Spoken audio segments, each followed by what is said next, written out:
মুসলমান নবীর উম্মত, মা বাবা কত দাবি কত সম্মানী জানো। আমার নবী বলেন, আরে উম্মতের দল, আমি নবী জন্মের পরে বাবার মুখ আমি দেখতে পারি নাই। 6 বছর বয়সে আমি আমার মাকেও হারাইছি। আমার নবী 6 বছর বয়সে নবী আমার ছোট সময় যখন মক্কার ছেলেদের সাথে খেলাধুলা করে, সন্ধ্যা যখন গড়িয়ে আসে, প্রত্যেক সন্তানদের মা বাবা এসে তাদেরকে নিয়ে যায়। আমার পয়গম্বর একা একা মলিন চেহারাটা নিয়ে কান্না করে পয়গম্বর আমার আল্লাহর কাছে দোয়া করে, আল্লাহ, দুনিয়াতে আমি বাবার চেহারা দেখি নাই, 6 বছর বয়সে আমি আমার মাকেও হারাইছি। আল্লাহ, আয় আল্লাহ, বাবার সেবা আমি করতে পারি নাই, মায়ের সেবা আমি করতে পারি নাই রে আল্লাহ। আয় আল্লাহ, আমার চোখের সামনে কত সন্তান তাদের বাবা মায়ের হাত ধরে বাড়ির দিকে রওনা দেয়, কিন্তু আমি মুহাম্মদ ইয়তীম হওয়ার পর কেউ আমাকে সন্ধ্যা গনিয়ে আসার পর বাড়িতে নেওয়ার জন্য আসে না। এ যুবক মুসলমান ইমানদার আল্লাহর গোলাম, এজন্য আমার নবী বলেন, রে উম্মত, যদি তুমি তোমার গায়ের চামড়া কেটেও যদি মাকে জুতা বানায়া দাও, তুমি তোমার গায়ের চামড়া কেটেও যদি বাবাকে তার পরিধানের জন্য জুতা বানায়া দাও, তথাপি মা বাবার ঋণ তুমি কখনো শোধ করতে পারবা না। ও যুবক মুসলমান ইমানদার আল্লাহর গোলাম, তুমি যদি ভালোভাবে উপলব্ধি করো, আমি আর তুমি যখন আমার মায়ের গর্ভে ছিলাম 9 থেকে 9.5 মাস, 10 মাস, কারো 10 মাস 10 দিন পর্যন্ত মা গর্ভে ধারণ করে, এই সময়টা আমি তো আমার মাকে কত লাথি করে যাই মেরেছি। আমার মা আমি গর্ভে থাকা অবস্থায় কখনো ভালো মন্দ খাবার খেতে পারে নাই। যখন আমার মা খাবারের লোকমাটা মুখে দিতে যায়, তখনই আমি আমার মায়ের কলিজায় আঘাত করি। আমার মা লোকমাটা নিয়ে খেতে যায়, মুখের সামনে নিয়ে যায়, তখনই আমার মায়ের ব্যথা শুরু হয়ে যায়। আমার মা তখন কাঁদে আর বলে, স্বামীকে ডেকে বলেন, স্বামী আমার মনে হয় আমি আর দুনিয়াতে বাঁচব না, আমার সন্তানটা যেন বেঁচে থাকে এই দোয়া আমি করি। হে যুবক সন্তান, জানো হসপিটালের বেডে কত মাকে সিজার করা হয়, কত মায়ের সন্তান নরমাল ডেলিভারিতে হয়, কিন্তু কোন মায়ের আজ পর্যন্ত এই তামান্না নাই যদি সিচুয়েশনটা এইরকম হয়, ডাক্তার যদি বলে, মা আপনাদের 2 জন একজন থেকে কাউকে বাঁচাতে হবে, হয়তো আপনি বাঁচবেন, অন্যতে আপনার সন্তান বাঁচবে, মা অকপটে জবাব দিয়ে দিবে, আমি দুনিয়া থেকে বিদায় হয়ে যাব, তথাপি আমার সন্তানের জন্য যেন কোনো কিছু না হয়। মুসলমান নবীর উম্মত,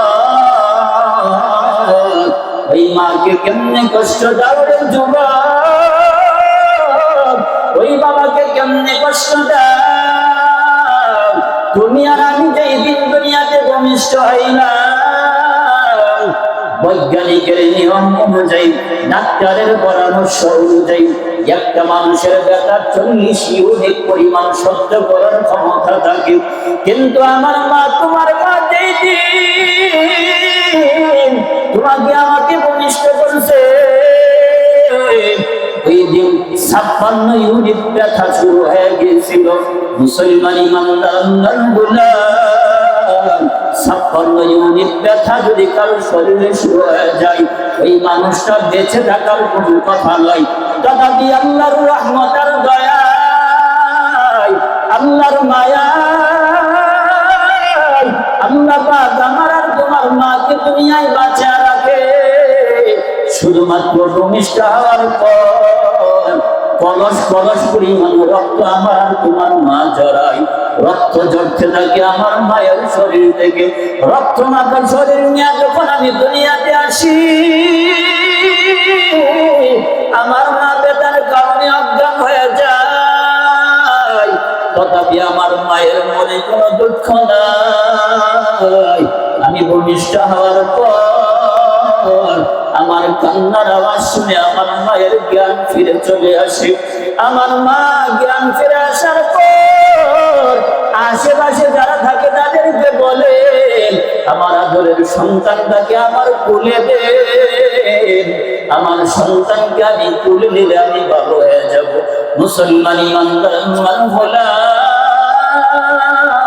পৃথিবীর প্রত্যেকটা মা প্রত্যেকটা বাবার সন্তানের জন্য কত মেহনত করে। পৃথিবীর প্রত্যেকটা বাবার সন্তানের জন্য মেহনত করে। তুমি আর আমি যখন ভূমিষ্ঠ হয়ে দুনিয়ায় আসি, আমার বাবা ছোট সময় যখন আমি হাঁটতে পারি না, দুর্বল অবস্থায়, আমার বাবা আমার হাঁটা ধরে আমাকে হাত ধরে ধরে আমাকে হাঁটা শিখাই। আমি যখন হাঁটতে পারি না, বিভিন্ন জায়গায় যাওয়ার জন্য আমার বাবার কাছে আমি আবদার করি। আমার বাবা আমাকে কাঁধে চড়াইয়া কাঁধের উপর বহন করে বিভিন্ন জায়গায় আমাকে নিয়ে যায়। ছোট সময় যখন আমি টাকাওয়ালা ছিলাম না, আমি যখন দরিদ্র ছিলাম, ওই সময় আমার বাবা তার পকেটটাকে আমার নিজের পকেট বানায়া বাবা আমার প্রয়োজন পূরণ করছে। যুবক, ওই বাবাকে কেমনে কষ্ট দাও, ওই মাকে কেমনে কষ্ট দাও একটু বলো না। মুসলমান ইমানদার আল্লাহর গোলাম রাহমাতুল লিল আলামিন নবী জানাতেন, হুমা জান্নাতুকা ওয়া নারুকা, দুনিয়াতে দুইটা জান্নাত, ওই জান্নাতের কদর যদি উম্মত করতে পারো, ওই জান্নাতের সম্মান যদি দিতে পারো, ওই জান্নাতটা যদি অর্জন করে নিতে পারো, তোমার মতো সৌভাগ্যবান কেউ হবে না। আর যদি কপাল পোড়ার মতো দুনিয়াতে থাকা জান্নাতটাও যদি নিজে অর্জন করতে না পারো, মর্যাদা না পয়গম্বর বলেন, রব্বি ফি রিদওয়ানিন ওয়া সাখাতুর রব্বি ফি সাখাতি